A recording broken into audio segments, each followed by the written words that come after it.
Hey, Sam, guess what? What? We have a special guest for today's episode. Yes, we do.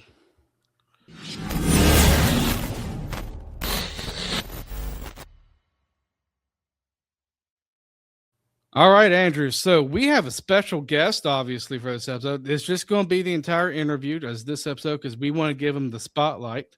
But he has an incredible journey, and we're excited to introduce him, aren't we, Andrew? Yes, sir. Let's get him on. All right. Well, everybody, I would like to introduce you. Hold up, real quick here. All right, so we like to introduce to you Craig Fitzpatrick. Craig, how are you doing, man? Pretty good, boys. How about you? What an intro! You got stuff flying in from all over the screen and the music. I'm from South Carolina, and all I got to watch on the weekends was no hockey but professional wrestling, and I feel like a wrestler walking into the ring right now. You guys know how to do it. Yeah, well, I just want to make sure because people watch us on YouTube as well. I just want to be sure everybody is their faces can be seen, and we want yours to be the most important face to be seen because you're the one being interviewed. So you guys are getting it right. Yeah.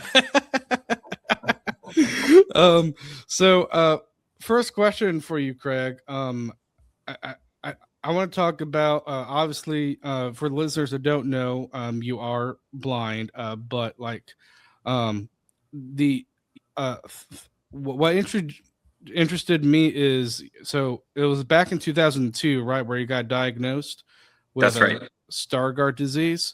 That's right. What was that like when you found out you got diagnosed? Was that like something gradual that you started to notice or something?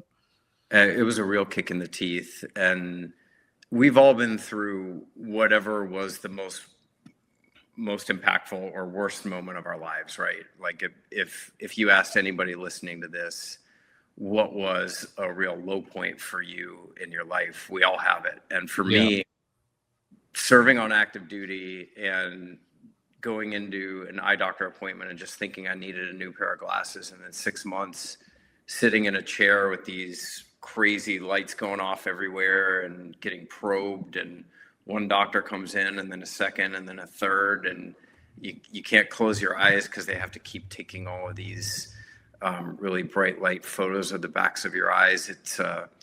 It was a really painful moment for me in my life, and you're sitting there wondering, am I going to lose my military career? I was an officer in the Air Force at the time. You're wondering other things like, am I going to be completely blind? What am I still going to be able to do in life? What can't I do anymore? All of those thoughts were racing through my head. But the thing that I kept coming back to was how it was going to affect the other people around me, my coworkers, my family, people that counted on me. And I think for anybody that plays team sports, and especially hockey, that's a feeling that we can all relate to. Yeah, definitely. So obviously, circumstances you wish could have been different, but it sounds like you were able to, over time, kind of pick up some pieces and use your own life, your own struggle to motivate others. Was that kind of a natural response you had to the circumstances, or did you find that you had to get back on your own feet, and then when you were able to find hockey, find your own outlets in life, and kind of taking back the enjoyment of life, did it come after? It's the second one for sure. So anytime that you have a big setback in life, there's a resilience that you learn from it, but that doesn't come all at once. At least it didn't for me. I had other tough moments in my life up to that point, but I was only 25 years old at the time. And it probably took me another 10 years until my mid-30s to really start waking up to the fact that, okay, almost all my vision's gone. That means that there are things that I'm not going to be able to do in life. I'm never going to be able to drive a car again. I can't even clip my own toenails without struggling. I don't know what people look like when I walk into a room. Are they looking at me? What do I say to them? But your mind starts to turn at some point when you have something like your vision taken away from you toward, okay, what can I still do? Can I still have a career? Can I still walk into a room full of strangers and make a friend? And for me, finding ice skating was a big piece of that as well. So I got onto skates for the first time about 11 or 12 years after I was diagnosed with Stargardt's disease and medically discharged from the Air Force. It took a long time for that resilience to show up. It didn't show up all at once, but getting onto skates, both metaphorically and literally, got me back on my own 2 feet and really helped steer me in the right direction in life. What was it about hockey that where you're like, wow, this is really fun, and just kind of having it help you through that dark time? My love of the game started a while before I started playing, and I have to imagine that you guys are a podcast focused in the Carolinas, and a lot of your listeners are probably from the same kinds of places that I'm from. I'm from Irmo, South Carolina. I didn't know anything about ice hockey growing up, and then I went out to Colorado for college and went to a game at the Air Force Academy one night and ended up falling in love with hockey on the spot. I had played soccer growing up, and it had all of the things that I loved about soccer: the beautiful flow, the working so hard for the big moments in the game, combined with some things that were really foreign to me: the hitting. There's no fighting in college hockey, but the violence and the speed. And then once I started playing, I realized that, okay, what I saw on the ice, that was really high level hockey. I had to learn novice hockey as somebody that had never skated before, but the camaraderie that you get is instant right away. You walk into a hockey locker room, and it's group therapy. It's a chance to be a part of a team. It's everybody struggling through a shared hard experience, especially if you're playing with other beginner hockey players like I did. And all of those things can be really helpful, especially for somebody like me that needed it at that time in my life. In your time in Colorado, I'm guessing you were following the Avalanche a lot. Was there any player in particular that really caught your interest and made you want to get more into the sport? Well, I missed the Hurricanes by a year, I think. So I left South Carolina in 1994, and the Avalanche came to Colorado, I think the same time that the Hurricanes came down to Raleigh, if memory serves. I think that the move from Hartford coincided with the move from Quebec. Maybe it was a year off, or maybe it was the same year, but I didn't really know the players apart from one another at first, even though I started going to Avalanche games in the 95-96 season. And then Patrick Waugh really stood out to me. So the Avalanche won the Stanley Cup. I didn't really know what the Stanley Cup was, but they won it. And this was true for a lot of people that were in Colorado at the time. It was like, oh my God, this is amazing. The state of Colorado had never had a major sports championship before. And that theme will resonate with people in North Carolina a lot also, right? I know that the Canes really broke new ground for the area when the Canes won the Cup in 2006. Very similar feeling in Colorado in the mid-90s. And Patrick Waugh was right at the top of that for me. Over time, the more I got to know about Joe Sakic, I really came to admire him as a hockey player and a man, and he's one of my heroes now. And I've actually, I've been fortunate enough to have a quote from Joe Sakic at the very top of the back cover of my book, Finding the Puck, and had a chance to give him a copy of the book and sit with him for a bit a couple of months ago, and that was a real highlight for me, kind of full circle. Wow, you got to speak to Joe Sakic, one of the best players. What was that like speaking to him? He's exactly what you hear stories told about him. His nickname when he was playing was Quoteless Joe, and that doesn't mean that he doesn't have anything to say. It's that he doesn't have anything to say in front of a camera that would draw attention to himself and away from his team. And exactly the same when you sit down to talk to Joe Sakic. He wants to know your story. You ever sit down with people and you start telling them your story, and then they take what you say and turn it around and just tell you about themselves, or even try and one up you? Joe was the opposite. Everything that you say to him, he wants to know more. And you can see right away, if you spend 5 minutes with Joe Sakic, why he was such a good team captain, why he's been a successful NHL executive since then, and why he's adored by people in hockey. Always good to hear that the big names in the sport are good people behind the scenes. I can give you another one that's a Carolina Hurricane if you'd like. Please. And Yeah. I'm not going to tell you who it is, but when I start describing the interaction, you'll probably guess. So I came to Raleigh in 2019 to do the first tri-blind hockey event in the Carolinas. And this is with the Governor Moorhead School for the Blind, February of 2019.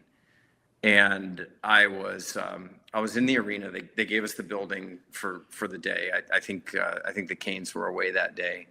Gave us the building. I was in the tunnel trying to bring my gear in and get back to the room and get myself ready so I could get on the ice and get ready for these kids. And the community relations team was with me, and Shane stopped me and said, "I'd like for you to meet somebody, Craig. He's here today and he'll be around for the blind hockey event." And I said, "Oh, that's so great, buddy. Have you been playing hockey long?" And I heard this kind of, I thought it was one of the blind kids, and I heard this kind of deep voice say, "Oh yeah, I've been playing for a little bit." And then I reached out to shake his hand, and he almost crushed me. I'm 5'10" and like an average sized guy, maybe a little undersized for a hockey player. And I thought I might need a hand replacement after I shook this guy's hand. And then I'm standing there throughout this whole interaction, like, what is going on? And then Shane from the community relations team leaned into my ear, and Emil Hartman was the other guy that was there, if you guys know him. And he said, "That was Jordan Stahl." And I said, "Oh my God, I'm so embarrassed." That was a blind moment combined with a Carolina Hurricanes hockey moment all at one. So Jordan stuck around for that event in 2019. And you talk about a guy that is a wonderful human being with blind kids. He didn't care if the cameras are on him, off him. I think he was hurt and he was rehabbing that day. But he came right up to the dasher board that you hop over to get off the bench, and wanted to talk to every kid that was there, interacted with them just like they were one of his teammates, and stayed for the whole thing. And I found out later that he wasn't even planning on doing that day. He just found out it was going on and really wanted to be a part of it. So Jordan Stahl, fantastic human being, just like Joe Sakic. No accident that he's a captain, and a successful one at that. When you said deep voice there, I was like, I think it's Jordan Stahl. Yep. So I do want to get back to kind of your journey here. Obviously, you fell in love with the game, and you also founded a team. I believe back then it was the Washington Wheelers, but now it's the Washington Blind Hockey Club. What was that like in co-founding a team? For anybody that's ever done any sort of sports organizing, whether you've got a 9-year-old and you're trying to get a soccer team going, or you're starting a professional sports team as an expansion team, it's a labor of love. And there's all of these things that you have to do to make a sports organization successful that aren't just about the sports part. You've got to fundraise, you've got to find the athletes. In the case of blind people, you have to find the athletes and then help them find a ride to the rink, or get them gear, or help them get over any trepidation they may have about trying skating or hockey. So there were a lot of things that were non-hockey related in the beginning. And we organized an event in conjunction with the Washington Capitals, similar to the one that we did in Raleigh in 2019. We worked with all sorts of blind organizations around the Washington, D.C. area, and then we ended up getting 73 blind and low vision athletes onto the ice at the same time on the Washington Capitals practice rink in February of 2016. And from there, we had enough momentum from that initial Triad event to start a team. We got that team to the point where we were organizing weekly practices at the Washington Capitals practice rink. And then we, in the last 10 years since Washington, D.C. has had a blind hockey program, we've been fortunate enough to put 7 different players onto the U.S. national blind hockey team. So the program started well and has maintained its momentum for the last decade. And I think that I'm toward the end of being a plausible hockey player. And I think that when I look back on my time playing, but also trying to be a sports organizer, I'll be far prouder of the chances that I've given other people to ice skate or play hockey than I'll ever be in anything that I did myself on the ice. And that's certainly true of the program here in Washington. I'm really grateful for the chance to have been involved in starting the program. And every time I hear a story about another blind athlete that has found the program and found value from it, it really warms me. DraftKings Sportsbook, an official sports betting partner of the NHL, is built for the fastest game on ice. With player props and live betting, every shift, every shot, every save gives you options to get in on the game with DraftKings Sportsbook. New customers, bet just $5, and if your bet wins, you'll get $300 in bonus bets instantly. Download the DraftKings Sportsbook app and use code THPN. That's code THPN to turn $5 into $300 in bonus bets if your bet wins. In partnership with DraftKings, the crown is yours. Gambling problem? Call 1-800-GAMBLER. In New York, call 8778-HOPE-NY or text HOPE-NY. Connecticut, call 888-789-7777 or visit ccpg.org. On behalf of Blue Hill Casino in Kansas, wager tax pass-through may apply in Illinois. 21 plus in most states. Void in Ontario. Restrictions apply. Bet must win to receive bonus bets which expire in 7 days. Minimum odds required. For additional terms and responsible gaming resources, see dkng.co/audio. Limited time offer. Copyright 2026. NHL. All rights reserved. That's awesome. Can you break it down how blind hockey just works? Obviously, it sounds like, it's impossible for a lot of people to put themselves in that perspective, but to maybe a kid who is considering, getting out there and giving it a shot, like, how does it operate? How do you kind of accommodate the lack of sight to play the sport? Sure. Yep. So blind hockey is very similar to regulation hockey with 3 main adaptations to allow people with almost no vision, people that are legally blind or worse, to operate on the ice. The first adaptation that we have from regulation hockey is we have a puck that is made of metal and makes a bunch of noise while it's on the ice. And this puck is about 3 times the size of a regulation hockey puck and a lot heavier. So because that puck makes a lot of noise and moves a little bit more slowly than a regulation puck, it allows people with low or no vision to track it all over the ice. That's the first adaptation. Second main difference is that the goalies have to be completely blind, and all blind hockey players have to be legally blind or worse, which is best corrected vision 2200. But the goalies are completely blind and they wear blindfolds, which means that our net has to be a foot shorter than a regulation hockey net. Regulation hockey net, 4 feet tall, blind hockey net, 3 feet tall.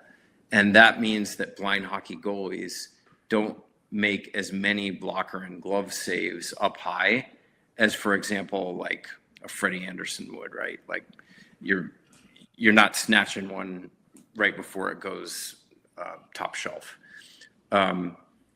So that's the second change, is the size of the net. And then the third one is a rule for gameplay, where the attacking team, before we can score a goal, has to complete one clean pass inside of the attacking blue line, and then you're cleared to score a goal. And after that pass is completed, a referee will blow a pass whistle to alert everyone that's on the ice, the defending and the attacking team, that the puck is now eligible to be scored into the net. And then that allows the goalie to position him or herself and square up to where they think the shot is going to come from. It allows the defending team to start getting sticks in lanes, get position to block a shot if they need to. So that pass rule really helps make sure that one player with more vision than everybody else on the ice can't just dominate a blind hockey game. That's really, really cool. The next question I have for you is, you also started a nonprofit, the International Blind Ice Hockey Foundation. Craig, you're a trailblazer, man. You're doing all these incredible stuff. What led you to wanting to do that? The sport of blind hockey has grown throughout North America. So in Canada and the United States, a lot of people may not know this, but 75% of all of the people in the world that play ice hockey are in North America. And then throughout the rest of the world is the other 25%. That's true of blind hockey players as well. So the US and Canada have been playing each other with national teams since 2018. It's been 7 or 8 times now, counting, a COVID stoppage, that those teams have played each other. But there is no Paralympic level competition for blind hockey. What that means for the blind community is that there are 45 million blind people in the world, and there is no team sport in the Winter Paralympics for those 45 million people to try and compete in. So think about the representation that is possible for all of the blind people that might want to be athletes, and then think about how much of a barrier that must be for blind people that would like the chance to play ice hockey competitively to get into a world championship or the Paralympics.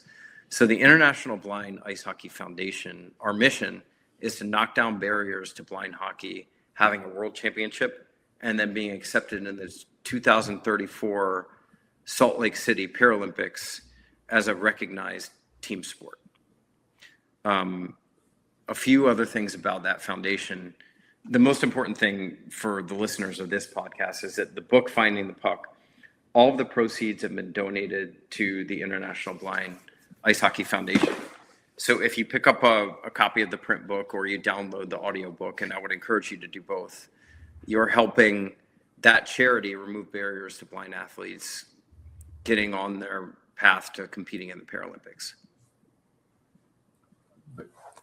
Is there any advice you would give to, say, a parent of a child who's blind and is, or who has any kind of a disability, really? Any advice you can give from your experience of having to push yourself out of your comfort zone initially to pursue something that you really wanted to do? Is there any advice, now that you've been through it, you can offer to a younger person or just someone who's trying to take that first step? That's a really good question, and you're the first person to ever ask me that. And forgive me if I get a little emotional, because I'm a new dad myself. My son is under 2, and I had some genetic testing before my wife Jenny and I welcomed our son Pace. I didn't know if he was going to have Stargardt's disease. He still might have an eye condition. Who knows? But when I get the chance to work with blind children, which is the part of being an athlete that I'm the most passionate about, the reactions that their parents have when they find out that their child is capable of doing something like ice skating or playing hockey You would think that they just saw their kid grow wings and fly. And I don't know if I'm the best person to give advice to a parent of a disabled child. But if one asked me, I would say, whatever you think your child might be capable of, whatever stretch goal you might have for him or her, think 50% past that, and then challenge them to do more than you ever thought they were capable of. I think that the job of a parent of a disabled child, the really good ones that I've seen that I've had a chance to work with, is to be empathetic when that child needs it, but also shove them out of the nest and give them a push in the right direction when they need that too, and know the difference and use both of those approaches at the right time. Wow, that's really amazing. Do you have any like specific stories in the past of interacting with any of those kids possibly, or Yeah. that come to mind? Yeah, I got the chance to skate with a young girl, 7 years old, named Reagan, at an event that we did at the Air Force Academy out in Colorado last October. And I found out as she was getting onto the ice that she was not only almost completely blind, less vision than me, but also almost completely deaf. And I learned from some of the instructors from the Colorado School for the Blind who brought these kids there that 50% of all children dealing with blindness also have a secondary disability, or that blindness is their secondary disability. So children that are deafblind are common. Children that may have a developmental abnormality also can be common. And with this girl, Reagan, I only have about 5% of my vision myself, so I can't really see the reactions on children's faces when I get the chance to work with them and teach them ice skating. So her instructor from the Colorado School for the Blind was out there with her. This was her first time skating, ankles wobbling all over the place. And she had one of the walkers, you know, like the PVC pipe walkers that you can take onto the ice, and she was leaning on that pretty hard. And I got right up in her ear and talked loudly enough so that she could barely hear me and nod her head and make out what I was saying. And I asked her if she wanted to take her first ice skating stride on her own. And she let go of the PVC walker and did this little scooter push and pushed her foot forward, and then kind of calmly put her hands back onto the walker. And her instructor got right up in my helmet hole in my ear, and she said, "You should see the look on her face. She's grinning from ear to ear." She never knew she was going to be able to do that.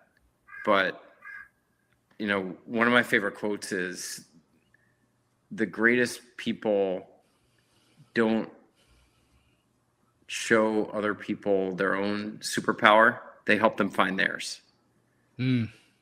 And you think about leaders in hockey, you think about leaders in business, or just what we were just talking about with parents of disabled children. Helping a blind kid find their superpower. If you ever have the chance to do it, please do. It's an incredible experience. Absolutely. Going back to the growth of the sport and the national team, as a firm believer that our neighbors to the north are our brothers and sisters until there's a piece of a vulcanized rubber between us. I have to know how are Americans stacking up against the Canadians in those matchups. Sore subject for sure. Oh no. We have a piece of steel between us and the Canadians. So the U.S. team has played Canada. I don't know how many times, but it's been dating back to 2018. And the U.S. has taken Canada overtime once and had a chance to win, but didn't. And every other game that they've played has been fairly one-sided for Team Canada. That's the part about what happens on the ice. Now let me tell you what happens off the ice. There's some little chirps between some of the U.S. and Canadian players in the NHL, but a lot of them are teammates, right? So you change your jersey and you go to the Olympics and you play for your flag instead of the logo that's on your chest, whether you're a Carolina Hurricane or a Florida Panther or whoever you might play for. For us in blind hockey, we do have something called the BHL, the Blind Hockey League, and I'm a player in that. And many of the players from both Team USA and Team Canada play in the BHL. So we get a chance to be teammates and really get to know one another away from playing for our national teams, which is incredible.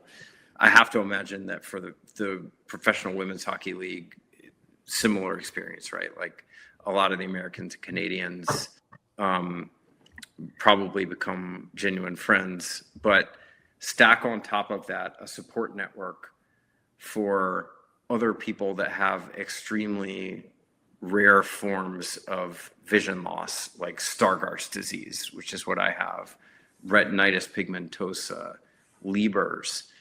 There are only a few people all over North America that have those conditions and also choose to still try and participate in sport. So we are some of each other's best friends away from the ice, despite the fierceness of the competition. And I exchange probably 4 or 5 texts with other blind hockey players from throughout North America, including a lot of Canadians, every week. It's an incredible support network for those of us that are brave enough to lace up the skates. We really welcome anybody that wants to join our community and has the guts to try. Wow, that's amazing. Well, I noticed you already brought up your book, Finding the Puck. Could you talk to us about how you decided you wanted to write the book and just the process that was like? Sure. And believe it or not, my high school English teacher from Irmo High School in South Carolina, his name's Bob Raven. I don't know if he'll hear this, but shout out to Mr. Raven. He helped me with a lot of the developmental editing for the book and gave me a lot of really sound advice to be able to turn some of these stories into a book. So the background story is I was living in South Carolina in 1986 and unfortunately lost my dad to a heart attack. I was 10 years old at the time and I didn't have a whole lot that he left behind that I could use to remember him by. And now that I'm older, I have kind of a longing for that. And I don't know if you guys have lost a family member before their time, but for those of us that have, you're never ready for it, but yeah, you always wonder what it could have been like if they were around, especially in those special moments, like when you graduate from college or on your wedding day. And so when I found out my wife, Jenny, was pregnant with our first child, Pace, this was in the spring of 2023, I thought, I really want to write some stories down for this kid.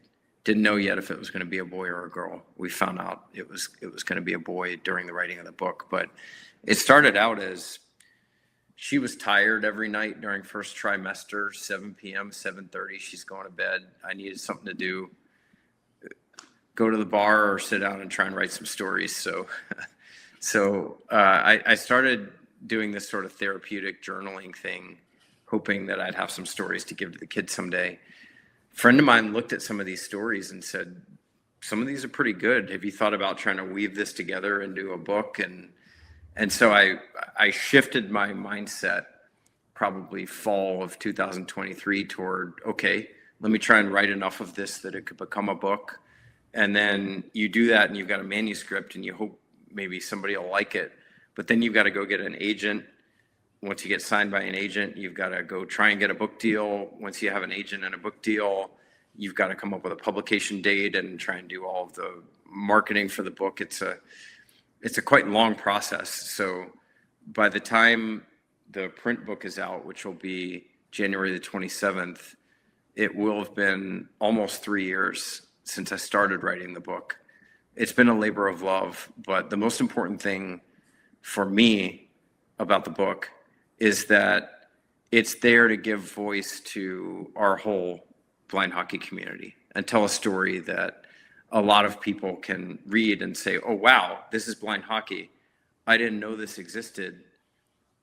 Let me find out more about the people who play it. Are there things we can do as fans to help you on your mission to grow this sport, to help you guys get to the Olympic level, or even just to, just kind of raise awareness so that, more kids in all circumstances have the ability to play hockey or, be it any other kind of sport? Yeah, thank you for asking. And I'm going to give a few parts to my answer, but all of those paths lead to feet and skates. Our mission, International Blind Ice Hockey Foundation, is feet and skates. Grow the number of people participating in blind hockey globally so that we have enough people playing our game that the Paralympics have to let us in. That's how you get in, is you have participation rates for any sport, any parasport, that are so high that there are at least 8 countries playing the sport. It's a well-regarded game, and it's played at a high level, and the Paralympics say, yep, it's your time. So the 3 things that are most helpful for us right now are, number 1, I mentioned this before, but please check out Finding the Puck on Amazon. If you're a fan of print books, there's also Audible, which you can get through Amazon. And the audiobook is also on iTunes. All of the proceeds from the book go to the foundation. And our goal for 2026, this year, is to do enough fundraising to be able to take some of the players from North America that play in the Blind Hockey League and go compete in Finland. So the second thing beyond purchasing the book will be check us out at supportblindhockey.org. That's www.supportblindhockey.org. That's our foundation's website. You can contact us there if you'd like a signed copy of my book. I'm happy to have you mail it to me, and I'll mail it back to you with a nice little note in it. But beyond that, you can learn more about our mission and engage with us if you'd like to help the foundation.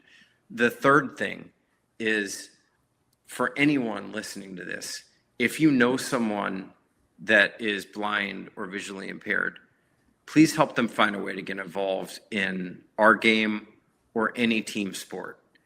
Maybe getting to the ice isn't feasible based on where you are. If you're in maybe an area of the Carolinas that's far from a rink, please help a blind person find access to sport. It has such a big impact on the mental and physical health of the blind people who have a chance to play a sport, and especially a team sport.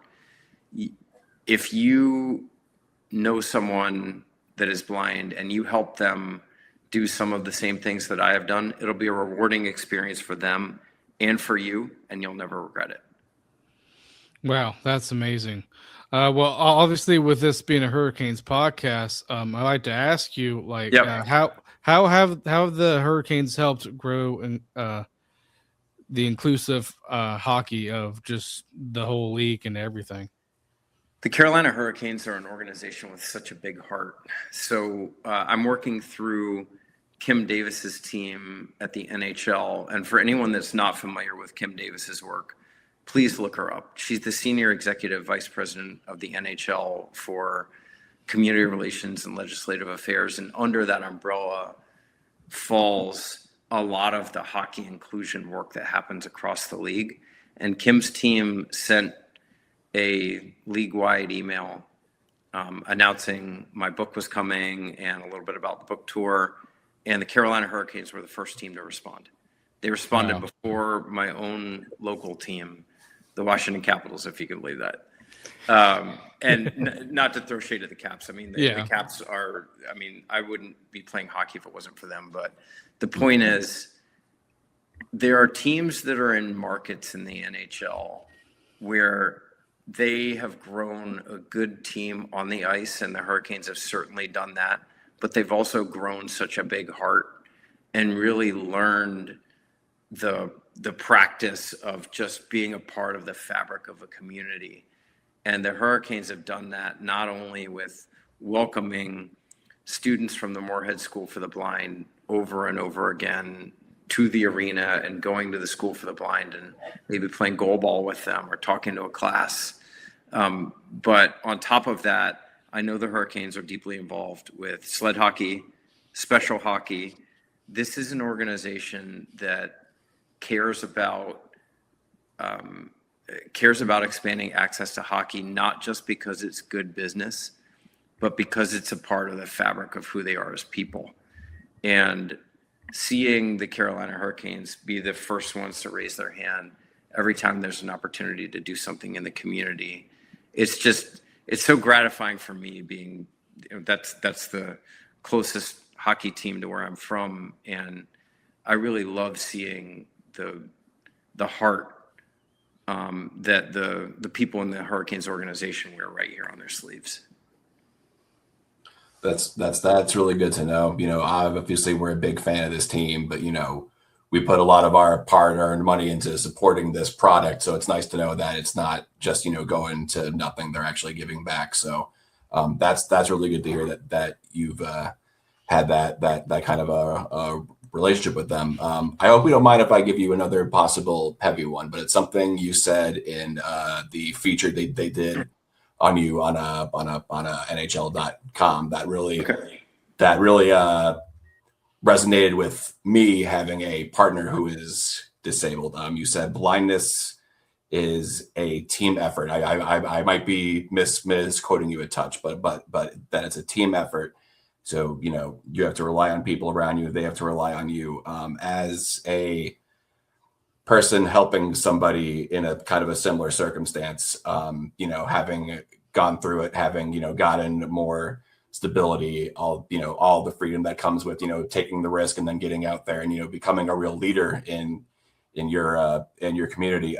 Is there any advice you could give to someone like me who wants to be a encouraging partner or parent? Could I ask more about your partner? I genuinely care about this story. Share as much as you feel comfortable sharing.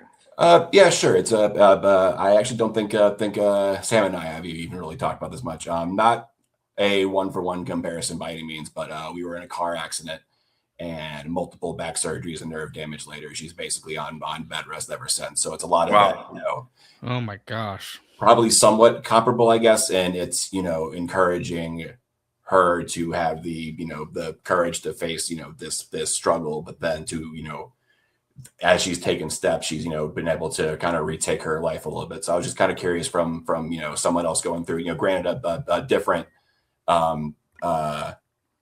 situation, just kind of curious, maybe you would have some advice for anyone who's maybe wanting to do a better job, because obviously you have a good support system to get to where you're at. And I'm sure they're very proud of what you've taken this circumstances that you were handed and turned it into something really impressive and beautiful. And you should be very proud of yourself. So I was just wondering if you had any insight onto that aspect of it.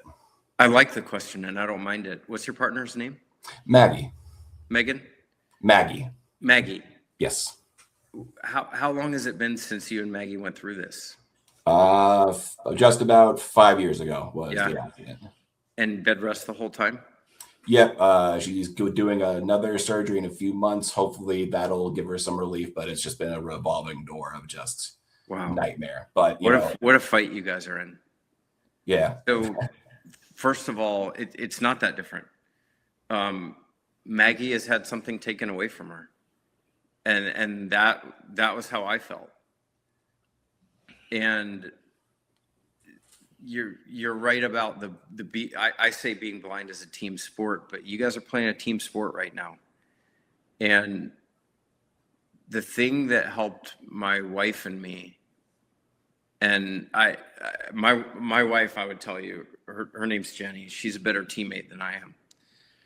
But the thing that helped me feel like I was being a good teammate to her is, first of all, being accepting of the things that I knew I needed help with that I couldn't do for myself. I don't have a license. I can't drive. I need a ride somewhere sometimes. There are times that I'm not able to find things in the house that I need urgently, and I'm flying around the house, running into stuff, trying to find it, and Jenny will stop me and say, "What is it? Let me find it for you." Being accepting of that help and letting go of my own pride took me a long time. And for you, I think that for you and Maggie, I don't know to what extent she carries some guilt about things that she can't do for herself just because of the reality that she's living in now. But I hope that you guys can have deep conversations about whatever underlying feelings may be getting in the way of her being fully accepting of help, and you giving it with generosity and not having resentment in giving it is a big part of it also, right? Yeah. And then there's the flip side of that. And this is where you really emerge as a team, is what can she still do? And can she be a good teammate to you? And what can she still bring to the table? So for me, I get up an hour before my wife every morning, and even though it's a little thing, it's really important to me that she comes downstairs every morning to a made breakfast and a matcha latte just the way she likes it, and that I take care of my son and feed him and let her relax when she comes down the stairs. It's a little thing, but I do it every day almost with religion, because I know that my wife is a fantastic teammate to me, and I want to be a good teammate to her, which helps me be more willing to accept the help that I get, if that makes sense.